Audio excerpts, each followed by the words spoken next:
வேந்தரின் இளங்கதிர் காலை செய்திகளுக்காக ரேவதி. காவேரி ஜெகநாதன். முதலில் தலைப்புச் செய்திகள். சரக்கு சேவை வரி சட்ட முன்வரைவு நிறைவேறியது. இருசக்கர வாகன விலை குறைகிறது. துணி வகைகளின் விலைகள் அதிகரிக்கின்றன. நேபாள நிலச்சரிவில் சிக்கிய 10 தமிழர்கள் இன்று தில்லி அழைத்து வரப்படுகின்றனர்.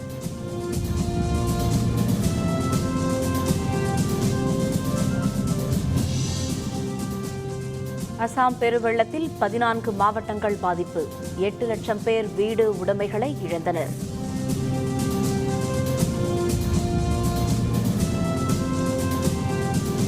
மோட்டார் வாகன சட்ட திருத்தத்திற்கு மத்திய அமைச்சரவை ஒப்புதல். ஹெல்மெட் அணியாவிட்டால் 2000 ரூபாய் அபராதம். வரலாற்று சிறப்புமிக்க சரக்கு சேவை வரி சட்ட முன்வரைவு நாடாளுமன்ற மாநிலங்களவையில் 203 உறுப்பினர்களின் ஆதரவோடு நிறைவேறியது. மக்களவையில் ஜிஎஸ்டி சட்ட முன்வரைவு ஏற்கனவே நிறைவேற்றப்பட்ட நிலையில் நாடாளுமன்ற மாநிலங்களவையிலும் இதனை நிறைவேற்றும் வகையில் காங்கிரஸ் உள்ளிட்ட எதிர்க்கட்சிகளுடன் தொடர்ந்து மத்திய அமைச்சர்கள் ஆலோசனை நடத்தினர். இது தவிர மாநில அரசுகளின் நிதி அமைச்சர்களுடன் மத்திய அமைச்சர் அருண்ஜேட்லி ஆலோசனை மேற்கொண்டார். ஜிஎஸ்டி வரியை அமல்படுத்துவதால் மாநிலங்களுக்கு ஏற்படும் இழப்பை மத்திய அரசு 3 ஆண்டுகளுக்கு ஏற்கும் என்பதை பல்வேறு மாநிலங்களின் எதிர்ப்பின் காரணமாக 5 ஆண்டுகளாக மாற்றியது.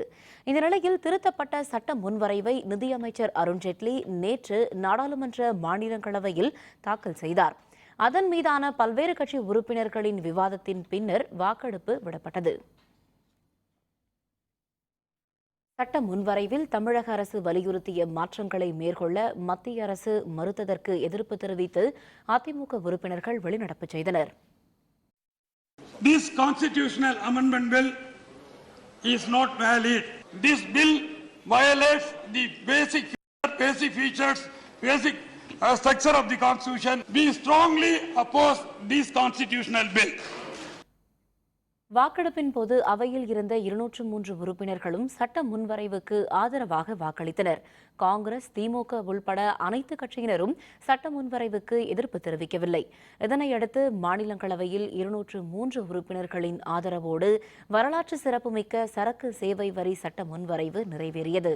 மாநிலங்களவையில் நிறைவேறியுள்ள நிலையில் திருத்தங்களை ஏற்பதற்காக நாடாளுமன்ற மக்களவையில் இன்று சட்ட முன்வரைவு தாக்கல் செய்யப்படுகிறது. அதன் பின்னர் குறைந்தது 15 மாநில சட்டப்பேரவைகளில் ஒப்புதல் பெற வேண்டும் என்ற நிலையில் மாநில சட்டப்பேரவைகளின் ஒப்புதலுக்காக சட்ட முன்வரைவு அனுப்பி வைக்கப்பட உள்ளது. Honorable members, I am starting the voting process. The voting time starts now.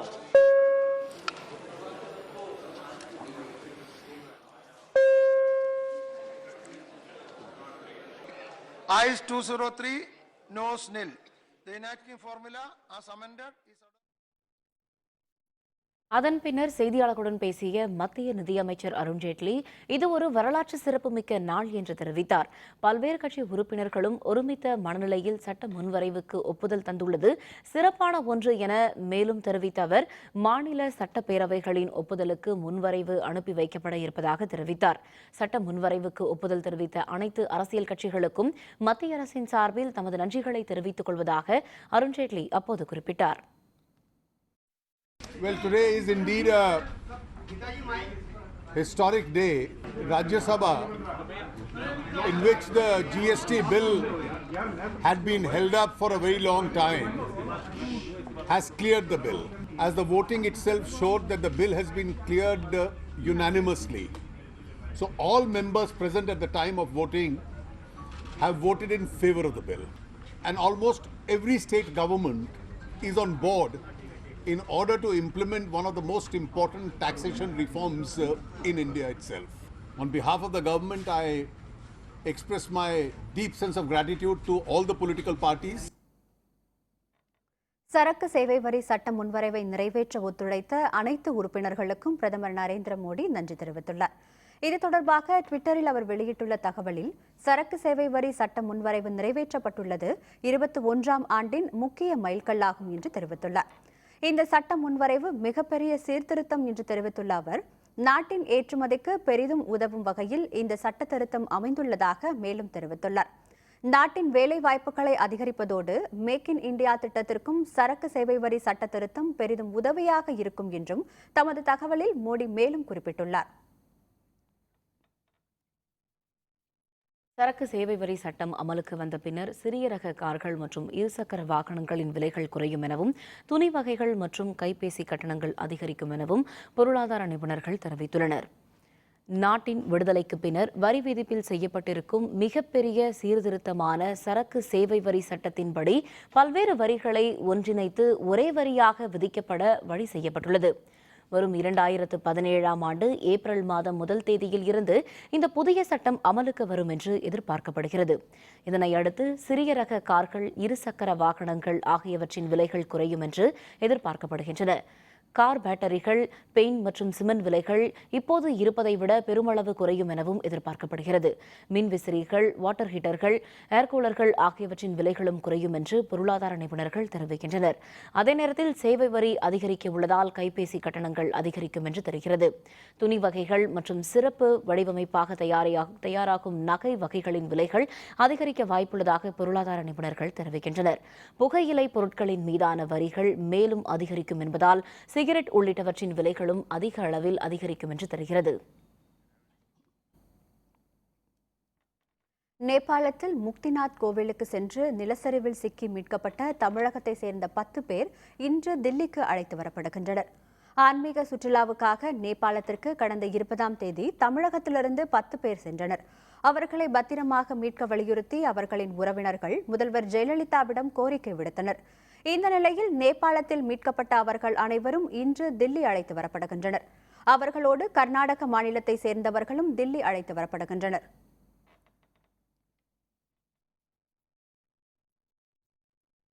Assam மாநிலத்தில் ஏற்பட்ட பெருவெள்ளம் காரணமாக 14 மாவட்டங்களைச் சேர்ந்த 8 லட்சம் மக்கள் பாதிக்கப்பட்டுள்ளதாக தேசிய பேரிடர் மேலாண்மை வாரியம் தெரிவித்துள்ளது. அசாம் மாநிலத்தில் கடந்த சில நாட்களாக பெய்த கனமழை காரணமாக பல்வேறு ஆறுகளில் வெள்ளப்பெருக்கு ஏற்பட்டது. விளைநிலங்கள் வெள்ளத்தால் சூழப்பட்டு பயிர்கள் அனைத்தும் அழுகி போய்விட்டன. லக்கிம்பூர், ஜோர்கட், கோலாகட், தெமாஜி, துப்ரி உள்பட 14 மாவட்டங்களில் உள்ள கிராமங்கள் பெருமளவு பாதிப்புக்கு உள்ளாகியுள்ளன. துப்ரி மாவட்டத்தில் மட்டும் 5 லட்சம் வீடுகள் உடைமைகள் இழந்து மக்கள் பாதிக்கப்பட்டுள்ள நிலையில் மொத்தம் 7,69,000 மக்கள் பாதிக்கப்பட்டுள்ளனர். 11 மாவட்டங்களில் 118 நிவாரண முகாம்கள் மற்றும் நிவாரணப் பொருட்கள் வழங்கும் மையங்கள் அமைக்கப்பட்டு 23,000க்கும் அதிகமான மக்கள் தங்க வைக்கப்பட்டுள்ளதாக தேசிய பேரிடர் மேலாண்மை வாரியம் தெரிவித்துள்ளது. காய்ச்சல் மற்றும் நீர் இழப்பு ஆகியவற்றால் பாதிக்கப்பட்டிருந்த காங்கிரஸ் தலைவர் சோனியா காந்தி தற்போது நலமுடன் உள்ளதாக அறிவிக்கப்பட்டுள்ளது. உத்தரப்பிரதேச மாநிலத்தில் விரைவில் நடைபெறவுள்ள சட்டப்பேரவை தேர்தலை முன்னிட்டு காங்கிரஸ் தீவிர பிரச்சார பயணத்தை திட்டமிட்டு அதற்கான வேலைகளில் இறங்கியுள்ளது. நேற்று முன்தினம் வாரணாசியில் வாகன பிரச்சாரத்தை தொடங்கிய அவருக்கு திடீர் உடல்நலக்குறைவு ஏற்பட்டது. இதனையடுத்து பிரச்சார பயணத்தை ரத்து செய்த அவர் தில்லி ராணுவ மருத்துவமனையில் அனுமதிக்கப்பட்டார். அங்கு அவருக்கு தீவிர சிகிச்சை அளிக்கப்பட்டது. இந்நிலையில் நேற்று அவர் அங்கிருந்து ஸ்ரீ கங்காராம் தனியார் மருத்துவமனைக்கு கொண்டு செல்லப்பட்டார். தற்போது அவரது உடல்நிலை நலமாக உள்ளதாக மருத்துவர்கள் தெரிவித்துள்ள நிலையில் செய்தியாளர்களுடன் பேசிய காங்கிரஸ் மூத்த தலைவரான குலாம் நபி ஆசாத் கங்காரம் மருத்துவமனையில் அவர் நலமுடன் இருப்பதாக தெரிவித்தார். மோட்டார் வாகன சட்டத்திருத்த முன்வரைவுக்கு மத்திய அமைச்சரவை ஒப்புதல் வழங்கியுள்ள நிலையில் ஹெல்மெட் அணியாமல் இருசக்கர வாகனம் ஓட்டுவோருக்கான அபராதம் 2,000 ரூபாயாக அதிகரிக்கவுள்ளது. தில்லியில் நேற்று கூடிய மத்திய அமைச்சரவை கூட்டத்தில் மோட்டார் வாகன சட்டத்திருத்த முன்வரைவு பற்றி ஆலோசனை நடத்தப்பட்டது.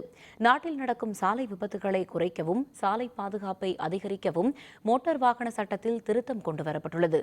அதன்படி ஹெல்மெட் அணியாமல் இருசக்கர வாகனம் ஓட்டுவோருக்கு 2,000 ரூபாய் அபராதம் விதிக்கப்படும்.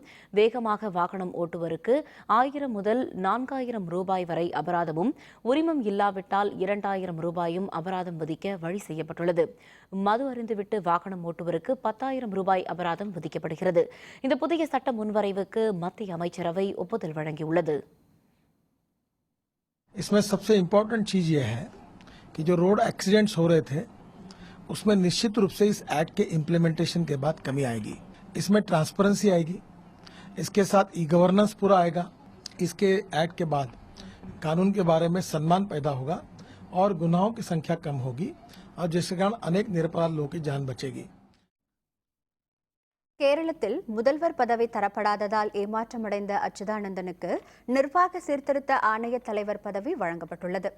கேரளத்தில் நடைபெற்ற சட்டப்பேரவைத் தேர்தலை அடுத்து முன்னாள் முதல்வரான அச்சுதானந்தனுக்கு முதல்வர் பதவி தரப்படும் என பல்வேறு தரப்பினரும் எதிர்பார்த்தனர். ஆனால் பினராயி விஜயனுக்கு முதல்வர் பதவி வழங்கப்பட்டது. இந்த நிலையில் மத்திய அமைச்சருக்கு இணையான பதவியான நிர்வாக சீர்திருத்த ஆணைய தலைவர் பதவியில் அவர் நியமிக்கப்பட்டுள்ளார். அவரது நியமனத்திற்கு கேரள காங்கிரஸ் கட்சி எதிர்ப்பு தெரிவித்துள்ள நிலையில் முதல்வர் பினராயி விஜயன் தலைமையிலான அமைச்சரவை கூட்டத்தின் பின்னர் இந்த தகவல் வெளியிடப்பட்டுள்ளது. இதே பதவியை கேரளத்தின் முன்னாள் முதல்வர்களான EMS நம்பூதிரி பாடு, EK நாயனார் ஆகியோர் வகித்தது குறிப்பிடத்தக்கது. சென்னையில் இருந்து பழனிக்கு சென்ற எக்ஸ்பிரஸ் ரயில் கிருஷ்ணகிரி மாவட்டம் ஊத்தங்கரை அருகே தடம் புரண்டதில் போக்குவரத்து பாதிக்கப்பட்டது. சென்னையில் இருந்து பழனி செல்லும் எக்ஸ்பிரஸ் ரயில் கிருஷ்ணகிரி அருகே தடம் புரண்டு விபத்திற்குள்ளானது. கிருஷ்ணகிரி மாவட்டம் ஊத்தங்கரை அடுத்த கல்லாவை ரயில் நிலையம் அருகே ரயிலின் 2 பெட்டிகள் தடம் புரண்டதில் வழித்தடத்தில் போக்குவரத்து பாதிக்கப்பட்டது. குறைந்த வேகத்தில் ரயில் வந்ததால் பயணிகளுக்கு எந்த பாதிப்பும் ஏற்படவில்லை. தடம் புரண்ட பெட்டிகளை மீட்கும் பணியில் மீட்பு குழுவினர் ஈடுபட்டுள்ளனர். சம்பவம் குறித்து சேலம் ரயில்வே மேலாளர் சங்கர் பாபு, சென்னை கோட்ட மேலாளர் ஆகியோர் விசாரணை நடத்தி வருகின்றனர். நூல் விலை உயர்வுக்கு கண்டனம். ஜவுளி உற்பத்தியாளர்கள் நாளை முதல் வேலை நிறுத்தம். விவரம் விளம்பர இடைவேளைக்கு பிறகு.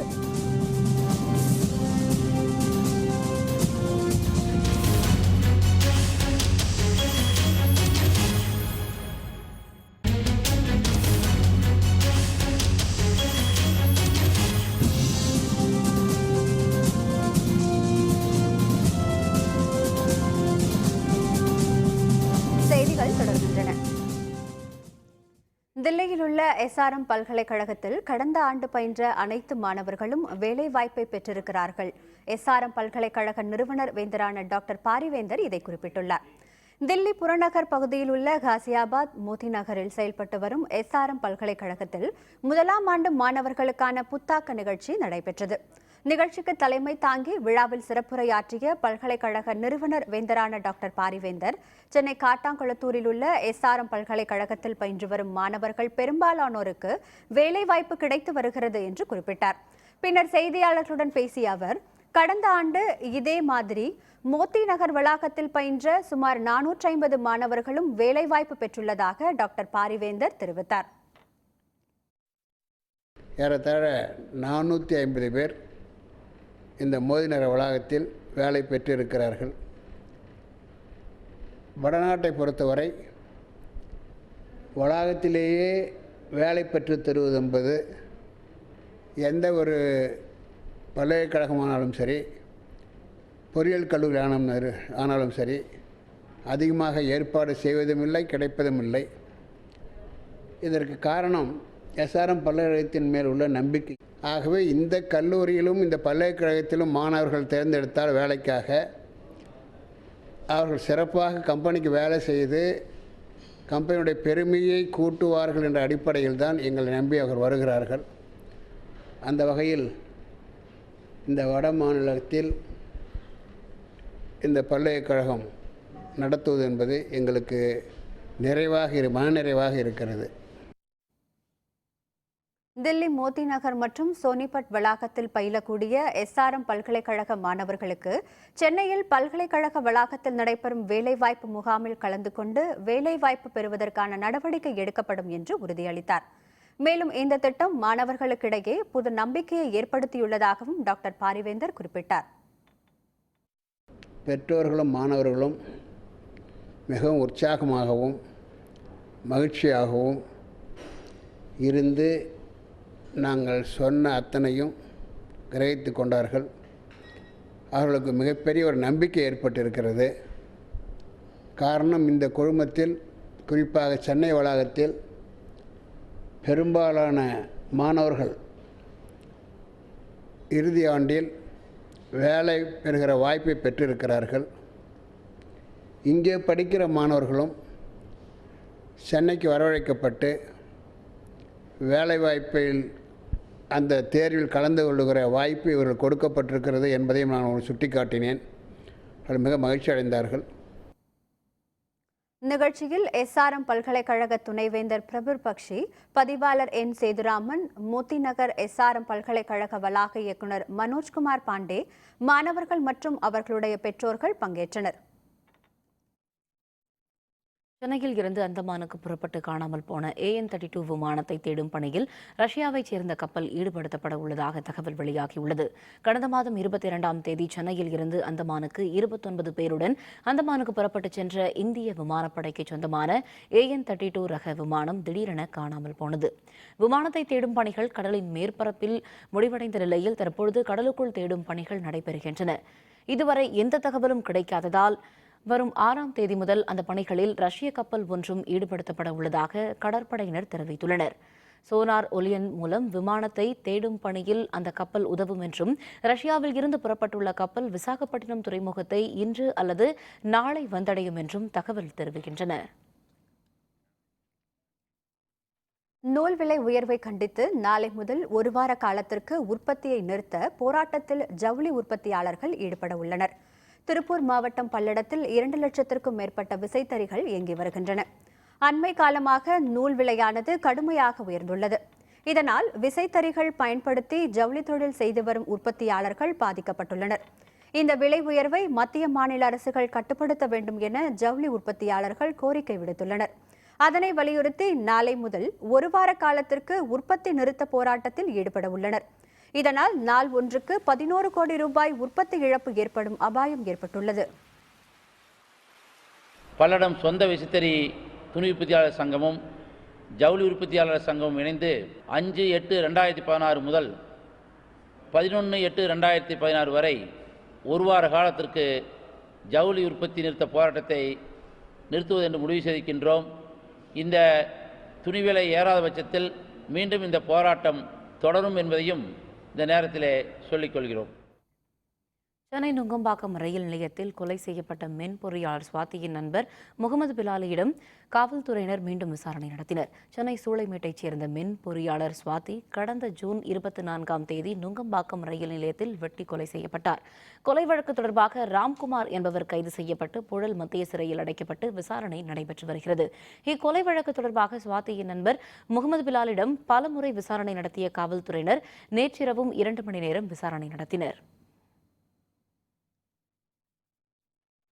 தமிழகத்தில் உள்ள அனைத்து ரயில் நிலையங்களிலும் தகுதிக்கு ஏற்றவாறு கண்காணிப்பு கேமராக்கள் பொருத்தப்பட உள்ளதாக தெற்கு ரயில்வே பொது மேலாளர் வசிஷ்ட ஜோக்ரி தெரிவித்துள்ளார். ஈரோடு ரயில் நிலையத்தில் தெற்கு ரயில்வே பொது மேலாளர் வசிஷ்ட ஜோக்ரி நேற்று ஆய்வு மேற்கொண்டார். ரயில் நிலையத்தில் குப்பை பராமரிப்பு பணியை பார்வையிட்ட அவர் ரயில் நிலையத்தில் பராமரிக்கப்பட்டு வரும் பூங்காவையும் பார்வையிட்டார். பின்பு செய்தியாளர்களுடன் பேசிய அவர் ஈரோடு பழனி இடையே திட்டமிட்டப்பட்ட ரயில் பாதை திட்டம் கைவிடப்பட்டு விட்டதாக தெரிவித்தார். ஈரோடு ரயில் நிலையத்தில் செயல்படுத்தப்பட்டு வரும் திட்டங்கள் விரைவில் முடிவடையும் என்று அவர் மேலும் தெரிவித்தார். தமிழகத்தில் உள்ள அனைத்து ரயில் நிலையங்களிலும் நிலையங்களின் தகுதிக்கு ஏற்றவாறு கண்காணிப்பு கேமராக்கள் பொருத்தப்பட உள்ளதாகவும் தெரிவித்தார். Under the scheme of Nirbhaya, where we have got funds, we are going to provide all the A1, A, B and C category of stations with surveillance cameras, CCTV cameras. And to that extent, each station, wherever cameras or wherever security was deficient, we are going to provide these cameras. Theni மாவட்டம் தோட்டக்கலை கல்லூரியில் மா மற்றும் கொய்யா சாகுபடியில் நவீன முறை பயன்படுத்துவது குறித்த கருத்தரங்கு நடைபெற்றது. மா சாகுபடியில் தேனி மாவட்டம் தமிழக அளவில் 6வது இடத்தில் உள்ளது. சுமார் 10,000 ஏக்கர் பரப்பளவில் மாமரங்கள் வளர்க்கப்பட்டு வருகின்றன.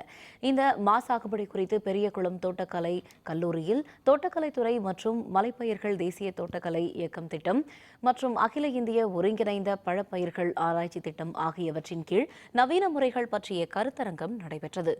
மா விவசாயத்தில் உள்ள குறைபாடுகளை களையவும் எந்த காலநிலையில் எந்த பயிரை பயிரிடலாம் என்பது பற்றியும் கருத்தரங்கில் விவாதிக்கப்பட்டது. இந்த கருத்தரங்கை பொறுத்தவரை மாம்பழ விவசாயத்திற்கும் கொய்யா விவசாயத்திற்கும் முக்கியத்துவம் கொடுக்கப்படுகிறது. இதை நல்ல வகையிலே விவசாயிகள் பயன்படுத்தி கொண்டு உற்பத்தி திறனை பெருக்குவதோடு மட்டுமல்லாமல் தரமான உற்பத்தியான பழங்களையும் தரமான பழங்களையும் உற்பத்தி செய்ய நடவடிக்கை எடுக்க வேண்டும் என்று அனைவரையும் மாவட்ட நிர்வாகத்தின் சார்பிலே அன்புடன் கேட்டுக்கொள்கின்றேன். 10 ஆண்டுகளுக்கு முன்னாடி இருந்த விளைச்சல் இப்போ உறுதியாக இல்லை, ரொம்ப கம்மியாக தான் ஆகிட்டு இருக்குது. ஆனால் அவங்க மா சாகுபடி பரப்பளவும் கூடி இருக்குது, விளைச்சலும் கூடி இருக்குதுன்றாங்க. சாகுபடி பரப்பளவு கூடி இருக்கின்றது உண்மை, ஏற்றுக்கலாம். விளைச்சல் கூடி இருக்கின்றது வந்துட்டு உறுதியாக ஒரு விவசாயியாக நான் சொல்லிட்டு ஏற்றுக்க முடியாது. விழுப்புரம் மாவட்டம் கள்ளக்குறிச்சி அருகே இருசக்கர வாகனம் மீது டிப்பர் லாரி மோதியதில் 2 பேர் சம்பவ இடத்திலேயே பலியாகினர். கள்ளக்குறிச்சி அருகே உள்ள கலையநல்லூர் சாலையில் இருசக்கர வாகனத்தில் சென்று கொண்டிருந்த போது எதிரே வந்த டிப்பர் லாரி மோதி விபத்திற்குள்ளானது. விபத்தில் இருவரும் சம்பவ இடத்திலேயே பலியாகினர். விபத்து பற்றி தியாகதுருகம் காவல் நிலைய காவலர்கள் விசாரணை நடத்தி வருகின்றனர். கோபிச்செட்டிப்பாளையம் அருகே உள்ள குடிவேரி அணைப்பகுதியில் பவானி ஆற்று நீரில் இறங்கி மழை வேண்டி விவசாயிகள் நூதன வழிபாட்டில் ஈடுபட்டனர். ஈரோடு மாவட்டம் சத்தியமங்கலம் அருகேயுள்ள பவானிசாகர் அணையில் இருந்து அம்மாவட்டத்தின் தண்ணீர் தேவைக்கும் விவசாய தேவைக்கும் பயன்பட்டு வருகின்றது. கோவை மாவட்ட மேற்கு தொடர்ச்சி மலையில் தென்மேற்கு பருவமழை குறைந்த அளவே பெய்ததால் பவானிசாகர் அணைக்கு வர வேண்டிய தண்ணீர் குறைந்துவிட்டது. இதனால் இந்த ஆண்டு 60 அடியை கூட எட்ட நீர்மட்டம் உயரவில்லை. இந்த நிலையில் இந்த அணையில் பாசனம் பெறும் தடப்பள்ளி, அரக்கன்போட்டை விவசாயிகள் மழை வேண்டி கொடிவேரி அணையில் பவானி ஆற்றில் நீரில் இறங்கி மழை வேண்டி வருண பகவானை நோக்கி விவசாயிகள் நூதன வழிபாட்டில் ஈடுபட்டனர். எங்களுக்கு இங்கே இப்படின்னா 2 போகம் அணை நம்பி வந்தால் தான் தண்ணி, இல்லைன்னா தண்ணி இல்லை. இந்த வருஷம் மழை குறைவாக பெஞ்சுது, அதனால் மழை இல்லை. அதனால் நாங்கள் என்ன பண்ணுறோன்னா மழை வேண்டி பிரார்த்தனை பண்ணுறோம். கொடிவேரி அணையில் தண்ணியில் முழங்கால் தண்ணியில் வருண பகவானை நினைத்து பிரார்த்தனை செய்கிறோம். தருமபுரி மாவட்டம் பாப்பிரெட்டிப்பட்டி அருகே உள்ள வீரபத்ரசாமி கோவிலில் பக்தர்கள் தலையில் தேங்காய் உடைத்து வினோத வழிபாட்டில் ஈடுபட்டனர். பாப்பிரெட்டிப்பட்டி அருகே உள்ள பையர் நத்தம் கிராமத்தில் வசித்து வரும் குருமன் சமூக மக்கள் வீரபத்ரசாமி கோவிலில் ஆண்டுதோறும் பாரம்பரிய திருவிழா நடத்துவது வழக்கம். இவ்வாண்டு நடைபெற்ற திருவிழாவில் குலதெய்வமான வீரபத்ரசாமிக்கு நடத்திய இந்த விழாவில் பக்தர்கள் தங்கள் தலையில் தேங்காய் உடைத்து வினோத வழிபாட்டில் ஈடுபட்டனர். அதனையடுத்து பக்தர்கள் சாட்டையடி வாங்கி தங்களது நேர்த்திக் கடனை நிறைவேற்றினர். அப்பகுதியில் வசிக்கும் மக்கள் மட்டுமல்லாது பல்வேறு மாவட்டங்களிலிருந்தும் வந்த குருமன் சமூகத்தை சேர்ந்த 1000க்கும் அதிகமானோர் திருவிழாவில் கலந்து கொண்டனர்.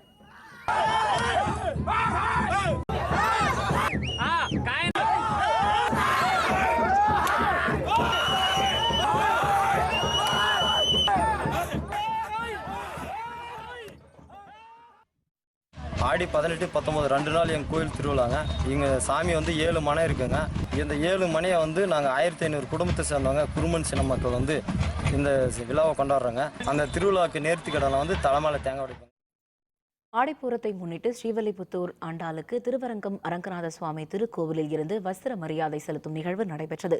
திருவரங்கம் அரங்கநாதருடன் ஐக்கியமான சூடி கொடுத்த சுடற்கொடியான ஆண்டாளுக்கு திருவரங்கத்தில் இருந்து வஸ்திர மரியாதை விழா நடைபெற்றது. திருவரங்கம் அரங்கநாத சுவாமி திருக்கோவிலில் இருந்து ஸ்ரீவில்லிபுத்தூர் ஆண்டாளுக்கு தாயாரின் திருநட்சத்திர நாளன்று ரங்கநாதரின் திருப்பரிவட்டம், சூடி கலைத்த மாலை மற்றும் திரவியங்கள் யானை மீது ஊர்வலமாக எடுத்து வரப்பட்டு 4 மாட வீதிகளின் வழியாக கொண்டு செல்லப்பட்டது. இவை அனைத்தும் ஸ்ரீவில்லிபுத்தூர் ஆண்டாள் கோவிலுக்கு எடுத்துச் செல்லப்பட்டு ஆண்டாளுக்கு சாத்தப்பட உள்ளன.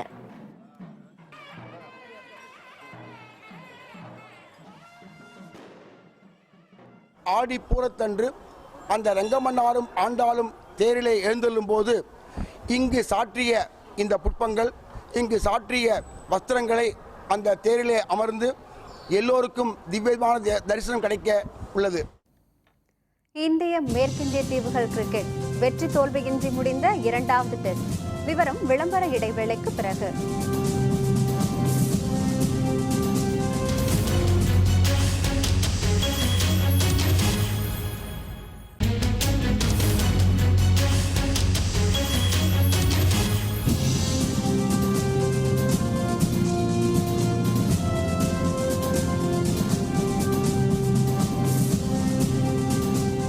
செய்திகள் தொடர்கின்றன. இனி அயலக செய்திகள்.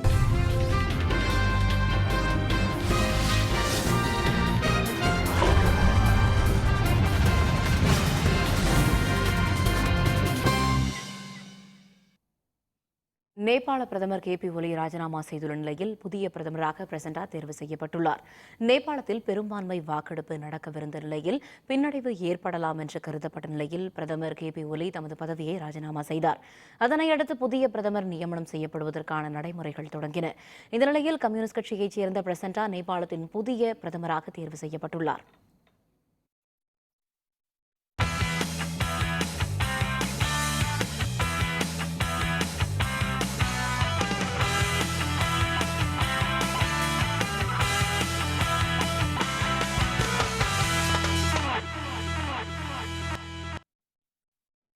இந்தியா மேற்கிந்திய தீவுகள் அணிகளுக்கு இடையிலான இரண்டாவது டெஸ்ட் கிரிக்கெட் போட்டி டிராவில் முடிந்தது.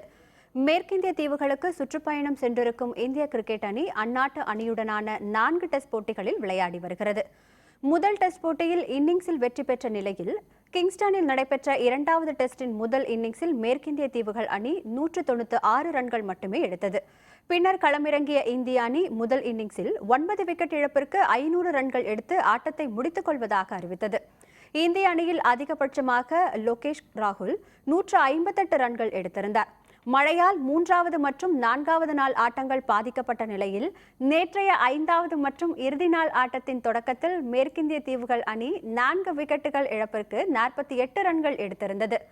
இன்னிங்ஸ் தோல்வியை தவிர்க்க 5ஆம் நாள் ஆட்டத்தை தொடர்ந்த மேற்கிந்திய தீவுகள் அணி 2 விக்கெட்டுகளை மட்டுமே இழந்து 388 ரன்கள் எடுத்தபோது ஆட்ட நேரம் முடிவுக்கு வந்தது.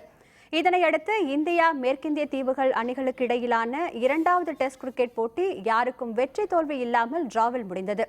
மேற்கிந்திய தீவுகள் அணியில் அதிகபட்சமாக ரேஸ்டன் சேஸ் 137 ரன்களும் ஜார்மையன் பிளாக்வுட் 63 ரன்களும் எடுத்தனர்.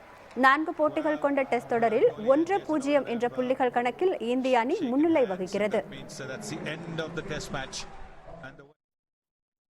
தமிழ்நாடு கிரிக்கெட் சங்கம் நடத்தும் சிறப்பு வாய்ந்த புஜிபாபு கிரிக்கெட் போட்டித் தொடர் சென்னையில் நாளை தொடங்குகிறது. இதற்கான அறிவிப்பை தமிழ்நாடு கிரிக்கெட் சங்க செயலர் விஸ்வநாதன் சேப்பாக்கத்தில் நேற்று வெளியிட்டார். நாளை தொடங்கி வருகின்ற 18ஆம் தேதி வரை நடைபெறும் இந்த போட்டித் தொடரில் 8 அணிகள் பங்கேற்கின்றன. தமிழகத்தைச் சேர்ந்த 3 அணிகளும் ஹைதராபாத், ஜார்க்கண்ட் உள்ளிட்ட 5 வெளி மாநில அணிகளும் 2 பிரிவுகளாக பிரிக்கப்பட்டு இந்த போட்டித் தொடர் நடத்தப்படுகிறது.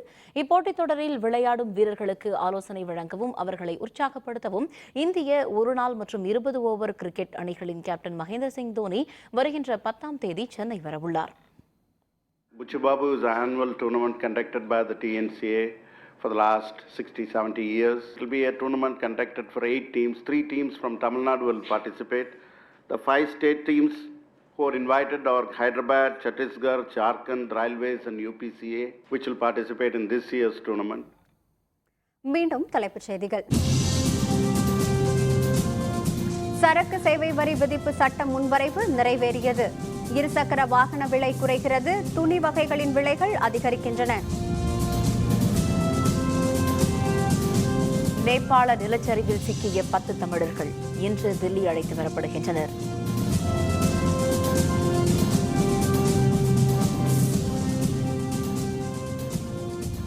அசாம் பெருவெள்ளத்தில் 14 மாவட்டங்கள் பாதிப்பு. 8 லட்சம் பேர் வீடு உடைமைகளை இழந்தனர்.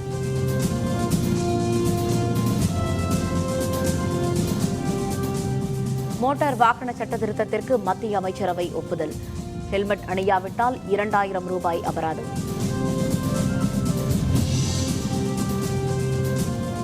இத்துடன் வேந்தரின் இளங்கதிர் காலை செய்திகள் நிறைவடைந்தன. மீண்டும் பகல் 1:30 மணிக்கு உச்சிவேளை பகல் செய்திகளில் சந்திப்போம். வணக்கம். வணக்கம்.